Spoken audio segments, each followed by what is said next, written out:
Hi hello வணக்கம். This is Jeni. Join with me always the gods love story.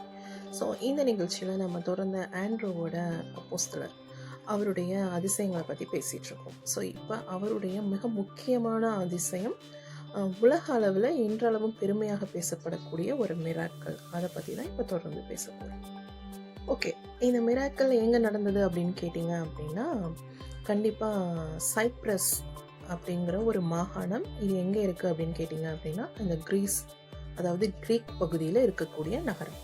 So அங்கே நடக்கக்கூடிய, அதாவது Cyprus மாகாணத்தில் நடக்கக்கூடிய மிகப்பெரிய இன்சிடெண்ட்டை பற்றி தான் இப்போ நம்ம தொடர்ந்து தெரிஞ்சுக்க போகிறோம்.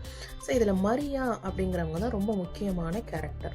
ஸோ இந்த மரியா அப்படிங்கிறவங்க என்ன பண்ணுறாங்க அப்படின்னு பார்த்தீங்க அப்படின்னா, அவங்க பேருக்கு தகுந்த மாதிரியே இறைவனை சிறு வயதிலிருந்தே ப்ரேயர் பண்ணிட்டு வராங்க. ஸோ இவங்களுடைய லைஃப் ஸ்டோரியை பற்றி தான் இப்போ நம்ம பார்க்க போகிறோம்.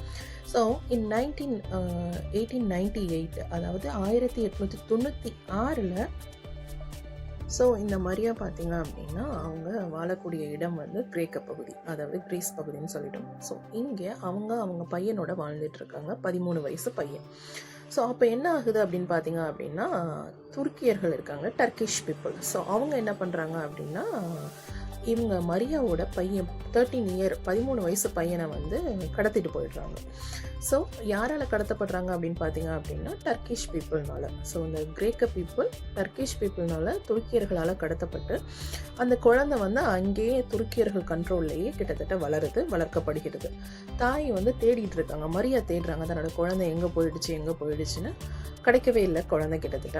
ஸோ அந்த டயத்தில் அவங்க என்ன பண்ணுறாங்க அப்படின்னு பார்த்தீங்க அப்படின்னா, அவங்க எப்போதுமே சர்ச்சுக்கு போகிறது வழக்கம். ஸோ அதே மாதிரி சர்ச்சுக்கு போய் தினமும் தன்னுடைய குழந்தை கிடைக்கணும் அப்படிங்கிறதுல அந்த அம்மா கண்ணும் கருத்துமா தொடர்ந்து வந்து ஜபம் பண்ணிகிட்டு இருக்காங்க. அதாவது ப்ரேயர்னு நம்ம சொல்லுவோம் இல்லையா. ஸோ அதை தொடர்ந்து அவங்க பண்ணிகிட்டு இருக்காங்க, கிட்டத்தட்ட ஒரு 16 வருடம் அல்லது 17 வருடம். ஏன்னா அந்த குழந்தை காணா போன வயது 13 வயது.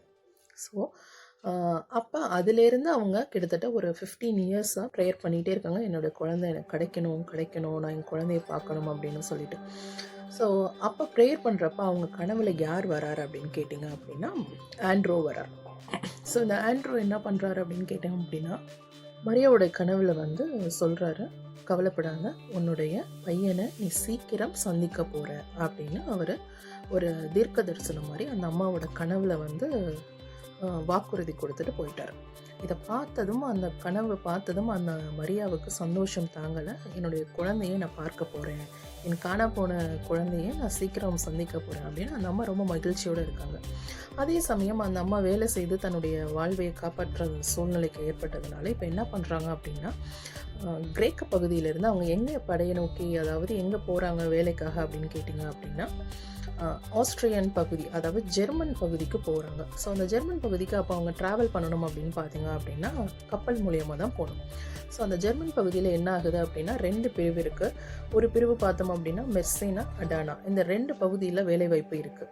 ஸோ அங்கே இவங்க என்ன வேலைவாய்ப்புக்காக போகிறாங்க பார்த்தீங்க அப்படின்னா, அந்த ஆஸ்திரியன் அந்த ஜெர்மன் பகுதியில் அவங்க என்ன பண்ணுறாங்க அப்படின்னா, ரயில்வே பணிகள், அதாவது ரயில்வே இது பண்ணுறோம் இல்லையா. ஸோ அந்த ட்ரெயின் இதுக்காக இவங்க அந்த வேலைவாய்ப்புக்காக இவங்க எல்லாரும் ஒரு ஊர்லேருந்து இன்னொரு ஊருக்கு பணிக்காக செல்கிறாங்க. ஸோ அப்போ செல்லும்போது கப்பலில் பயணிக்கக்கூடிய நிலை ஏற்படுது. அந்த கப்பலில் பார்த்தீங்க அப்படின்னா நிறைய மக்கள் இருக்காங்க, மரியாவோட சேர்த்து குழந்தைகள், பெரிய பெரிய கேப்டன்ஸ், அப்புறம் இன்னும் நிறையா விஐபிஸ், இது எல்லாருமே இருக்காங்க. ஆனால் இந்த அம்மா என்ன பண்ணுறாங்க அப்படின்னா, தன்னுடைய குழந்தையோட புகைப்படத்தை வச்சுட்டு தனக்கு பக்கத்தில் இருக்கக்கூடிய ஒரு சில பேருக்கிட்ட அந்த அப்போஸ்தலர் ஆண்ட்ரோவை பற்றியும் தன்னுடைய மகன் கதையை பற்றியும் சொல்லிகிட்டு இருக்காங்க. இதை மெய் மறந்து ஒரு பெண் வந்து ரொம்ப சுவாரஸ்யமாக கேட்டுட்டு இருக்காங்க, மரியா என்ன சொல்கிறாங்கன்னு. ஸோ அப்போ அங்கே தூரத்துலேருந்து ஒரு பையன் பார்க்குறான். அந்த பையன் வந்து மரியா கிட்ட கேட்குறான், உங்கள் பையனை பற்றி ஒரு சின்ன அடையாளம் சொல்ல முடியுமா அப்படின்னு. அந்த அம்மா சொல்கிறாங்க, என் பையன் பிறந்தப்போ எல்லா பிள்ளைங்களுக்கும் பர்த் மார்க்ஸ்னு ஒன்று இருக்கும், அதாவது பிறப்பினுடைய ஒரு அடையாளம் இருக்கும். ஸோ அந்த அடையாளத்தை அந்த அம்மா சொல்கிறாங்க, எங்கே இருக்கும் அப்படின்னா, என்னுடைய பையனுடைய ஷோல்டர்லேயும் அவனுடைய மார்பு பகுதியிலையும் அவனுக்கான அந்த பிறந்த அடையாளம் இருக்கும் அப்படிங்கிறத அவங்க கரெக்டாக சொல்கிறாங்க. ஸோ சொன்னதும் அந்த பையன் என்ன பண்ணுறான் பார்த்தீங்க அப்படின்னா, உடனே அவன் போட்டிருக்க அந்த உள்ளன் போட்டு எடுத்துட்டு உடனே அவிழ்த்து காமிக்கிறான் தன்னுடைய தாய்க்கு. நான் தான் உங்கள் பையன், நீங்கள் சொன்ன அடையாளம் எல்லாம் எனக்கு இருக்குது பாருங்க அப்படின்னு சொல்கிறான். உடனே அந்த அம்மா அதை பார்த்துட்டு அப்படியே கண் கலங்கி அந்த பையனை கட்டி பிடிச்சி அழுகுறாங்க கப்பல்லையே.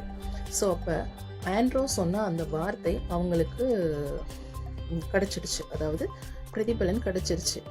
அவர் என்ன சொன்னார், கூடிய சீக்கிரம் உன்னுடைய மகனை நீ மீட் பண்ண போகிற அப்படின்னு சொன்னார். அதே அந்த கப்பலில் அந்த அம்மா வேலைக்காக செல்லும்போது தன்னுடைய பையனை அவங்க மீட் பண்ண அந்த தருணம், அந்த பையனும் சந்தோஷமாயிட்டான், இந்த அம்மாவும் சந்தோஷமாயிட்டாங்க. ஸோ அவ்வளோ நாள் அந்த பையன் வந்து துருக்கியர்களோட கண்ட்ரோலில் வளர்க்கப்பட்ட அங்கே நாகரிகம் அதே படிப்பை அவன் கற்றுக்கிட்டான். ஆனால் கிரேக்க பகுதிக்கு அவனுக்கு தெரியாது. அதற்கு பிறகு அவன் கிரேக்க மக்களுடைய நாகரிகம், அந்த ஆடைகள் உடுத்தி அதன் பிறகு தன்னுடைய தாயோட அவன் வந்து சேர்ந்தான் அப்படிங்கிறது தான் அந்த கதை. எது அப்படின்னு கேட்டிங்க அப்படின்னா மரியாவுடைய சாட்சி அப்படின்னு நம்ம சொல்லலாம். இது யாருக்கு அப்படின்னு கேட்டிங்க அப்படின்னா, இது எங்கே நடந்துச்சுன்னா இந்த சைப்ரஸ் தீவுக்கு செல்லக்கூடிய அந்த கப்பலில் இந்த நிகழ்வு நடந்தது. ஸோ அப்போ அந்த பகுதியில் தாயும் மகனும் ரொம்ப சந்தோஷமாக இருக்கிறாங்க. அவங்க அந்த சந்தோஷத்தை அதே இடத்துல இறங்கி அங்கே இருக்கக்கூடிய ஆண்ட்ரோ சர்ச்சுக்கு போய் ஆண்ட்ரோவுக்கு அப்போஸ்தலருக்கு நன்றி சொல்லிட்டு அந்த சர்ச்சிலேயே இந்த நிகழ்வையும் அவங்க சொல்கிறாங்க. இதை கேட்டு அந்த பகுதியில் இருக்கக்கூடிய பல மக்கள் அந்த சைப்ரஸ் தீவுகளுடைய ஆலயத்துக்கு வந்து இந்த மிராக்கள் அதிசயத்தை உலகம் பூராவும் பரவச்சிறாங்க. ஸோ கிட்டத்தட்ட மக்களுடைய கூட்டம் பார்த்தீங்க அப்படின்னா வெள்ளம் போல் அந்த கோவிலுக்கு அதிகமாக வருது. ஸோ இவ்வளோ பெரிய நல்ல நிகழ்வை நிகழ்த்தினது யார் அப்படின்னு கேட்டிங்க அப்படின்னா அப்போஸ்தலர் ஆண்ட்ரோ. இது அவருடைய மிராக்கள்.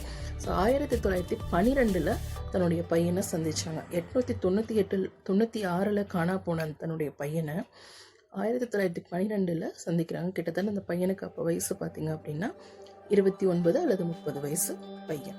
ஸோ இந்த தந்தையும் மகனும், தாயும் மகனும் ஒன்று சேர்ந்த தருணம் யாரால் நிகழ்த்தப்பட்டது அப்படின்னு கேட்டோம் அப்படின்னா ஆண்ட்ரோவால் நிகழ்த்தப்பட்டது. ஸோ இதை விட ஒரு அதிசயம் இயேசுவின் சீடரான ஆண்ட்ரோவுக்கு மட்டுமே, அந்திரியாவுக்கு மட்டுமே உரித்தானது. அவர் மூலியமாக இறைவனுடைய புகழ் உலகம் பூரா பரவியது அப்படிங்கிறது தான் ஜீசஸ் லவ் ஸ்டோரியிலேருந்து நம்ம தெரிஞ்சுக்கிறோம். ஸோ தொடர்ந்து அடுத்த நிகழ்ச்சியில் வேறு ஒரு அப்போஸ்தலரோட சந்திப்போம். நன்றி.